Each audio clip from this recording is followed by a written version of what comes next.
여러분, 안녕하세요. 기술을 통찰하고 투자로 연결하는 R&D랩에서 절대 놓쳐선 안 될 기술주를 집중 분석합니다. 끝까지 시청하시면 앱클론 투자에 대한 핵심 포인터를 챙겨가시면 좋겠습니다. CD19 표적 카티 치료제, 그 중에서도 앱클론이 AT100이라는 치료제에 대해 자세히 말씀드리겠습니다. 카티는 키메릭 엔터전 리셉터 T셀의 약자로 우리 몸의 면역세포인 T세포에 유전자를 주입해서 암세포를 정밀하게 타격하는 첨단 치료법입니다. 특히 CD19는 B세포 계열의 암에서 주로 나타나는 항원인데요. CD19를 표적으로 삼아 암세포만 선택적으로 공격할 수 있도록 만든 것이 CD19 표적 카티입니다. 이 분야의 글로벌 선두주자는 바로 노바티스의 킴리아와 길리어드의 예스카르타입니다. 킴리아는 FDA 최초 승인 카티 치료제로 CD19를 표적으로 삼아 미만성 거대 B세포 림프종 같은 난치성 혈액암을 치료합니다. 예스카르타 역시 CD19를 타깃으로 하며 여러 국가에서 승인받아 사용 중입니다. 하지만 여기서 중요한 점은 이들 기존 제품은 모두 FMC63이라는 항체를 기반으로 하고 있어 동일한 에피토프, 즉 암세포의 동일한 부위를 인식합니다. 이런 구조에서는 암세포가 표적을 숨기거나 돌연변이를 일으키면 치료 효과가 떨어질 수 있습니다.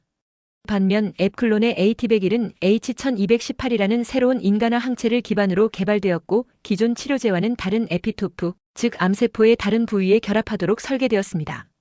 이는 같은 CD19를 타깃으로 하더라도 치료 실패 확률을 낮추고 내성 발생 가능성도 줄일 수 있는 중요한 기술적 차별점입니다. 또한 AT101은 암세포와 T세포 간의 신호를 더욱 빠르고 효율적으로 전달하는 면역 시냅스 최적화 구조, 그리고 패스트 안오프, 즉 빠른 결합과 이탈을 반복하는 플라이 키스 기전을 적용하여 T세포가 쉽게 탈진하지 않고 오랫동안 활성 상태를 유지할 수 있게 돕습니다. 이처럼 AT101은 항체의 구조와 작용 메커니즘부터 기존 제품과 다르고 기술적 특허도 별도로 확보되어 있어 글로벌 시장에서의 진입 장벽을 낮췄습니다. 실제로 특허 자유분석 결과 기존 특허와 충돌하지 않는 것으로 확인되었습니다. 둘째, 해외 선두기업의 주식 동향. 이번엔 카티 치료제를 개발하고 상용화한 글로벌 선두기업들의 주식 동향에 대해 말씀드리겠습니다. 우선 노바티스입니다.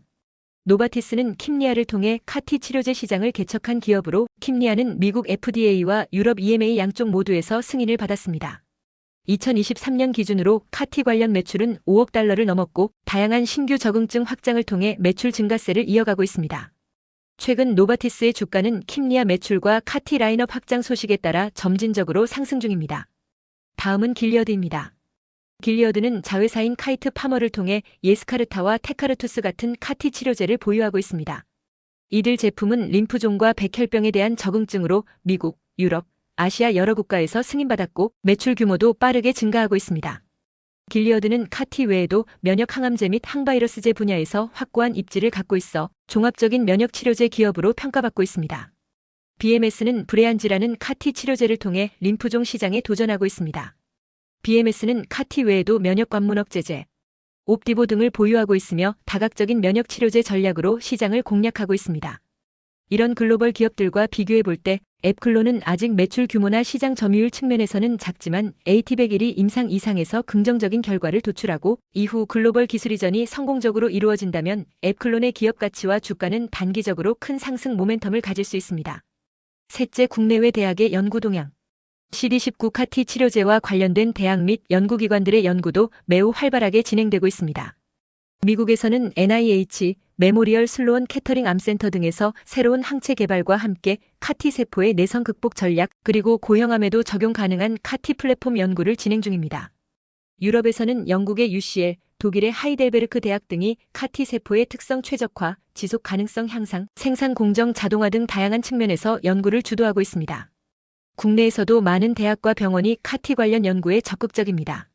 특히 서울대병원, 삼성서울병원, 아산병원은 실제 카티 임상을 수행하고 있고 성균관대, 연세대, 고려대 등은 유전자 조작 기술과 항체 설계 분야에서 독자적인 연구를 이어가고 있습니다. 앱클론의 AT101은 서울 아산병원, 서울대병원, 여의도성 모병원 등 7개 주요 병원에서 임상시험이 진행 중이며 임상 1상에서 확보한 데이터에 기반해 임상 2상에서도 객관적 반응률 91.7%, 완전관해율 75%라는 우수한 결과를 기대하고 있습니다. 넷째, 글로벌 마켓의 경쟁력. 카티 치료제 시장은 현재 빠른 속도로 성장 중입니다. 2024년 약 7조 원 규모에서 시작된 이 시장은 2030년에는 30조 원 이상의 초대형 시장으로 성장할 것으로 예상됩니다. 이는 전통적인 항암제와 달리 환자 맞춤형 치료가 가능하고 한 번의 투여로 장기적인 치료 효과를 기대할 수 있기 때문입니다. 하지만 기존 제품들은 가격이 매우 비쌉니다.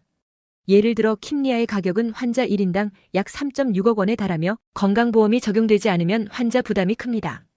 AT101은 이러한 상황에서 자체 항체와 GMP 제조시설, 그리고 자동화된 공정 시스템을 통해 비용 절감이 가능하며 국내뿐 아니라 해외에서도 가격 경쟁력을 확보할 수 있습니다.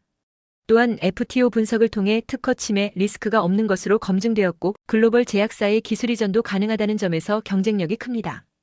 AT101은 현재 임상 이상이 활발히 진행되고 있고 이 과정에서 객관적 반응률과 완전관해율이 입증될 경우 앱클론의 기술 가치가 다시 조명될 가능성이 큽니다.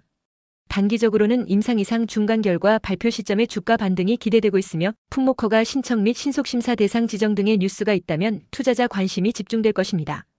중장기적으로는 글로벌 기술 이전 계약이 체결되거나 해외 임상 3상 진입 혹은 파트너십 체결이 이루어진다면 앱클론은 단숨에 글로벌 면역세포 치료제 기업으로 부상할 수 있습니다. 물론 바이오 기업의 주가는 임상 결과와 규제 이슈에 따라 큰 변동성이 있으므로 투자 시에는 이러한 점들을 충분히 고려해야 합니다. 하지만 지금 이 시점에서 AT101은 국내 카티 치료제 중 가장 강력한 파이프라인으로 기술적 차별성과 상용화 가능성을 겸비한 유망 후보로 평가받고 있습니다. 다시 정리하면 항암 치료의 패러다임이 바뀌고 있다는 사실 알고 계셨나요? 지금 말씀드릴 기업 앱클론은 이 변화의 중심에서 매우 중요한 기술을 선보이고 있습니다. 2026년 앱클론은 단순한 바이오 벤처를 넘어 글로벌 면역세포 치료제 기업으로 도약할 수 있는 발판을 확실히 마련했습니다. 그 중심에는 바로 CD19 표적 카티 치료제 AT101이 있습니다. 이 치료제는 기존의 카티와는 완전히 다른 접근법을 사용합니다. 기존 카티가 하나의 표적만 인식했던 반면 AT101은 H1218이라는 새로운 항체를 통해 완전히 다른 부위, 즉 새로운 에피토프를 정밀하게 타격합니다. 이게 왜 중요한 걸까요? 기존 치료제는 암세포가 표적을 회피하면 효과가 떨어졌지만 AT101은 이 문제를 원천적으로 차단합니다. 그리고 이 데이터를 기반으로 현재 임상 이상도 순조롭게 진행 중입니다. 기술적 진보도 있었지만 생산 인프라 또한 강화됐습니다. GMP 인증을 받은 자체 생산 시설을 통해 카티 세포를 국내에서 직접 제조하고 자동화 공정으로 원가 절감도 이뤄냈습니다. 즉 기술뿐 아니라 가격 경쟁력까지 확보한 겁니다. 더 흥미로운 점은 앱클론이 2026년 글로벌 제약사들과의 기술 이전 논의에 착수했다는 점입니다. FTO 분석에서 특허 침해가 없다는 것이 확인되었고 세계적 암 학술지의 작용 기전과 임상 성과가 게재되며 해외 관심도 크게 늘었습니다. 결국 2026년은 앱클론에게 있어 기술 검증과 상업화 가능성 모두를 입증한 터닝포인트였다고 할 수 있겠습니다. 기술을 통찰하고 투자로 연결하는 R&D랩에서 설명한 지식이 투자에 도움이 되셨나요? 구독과 좋아요, 알림 댓글 부탁합니다.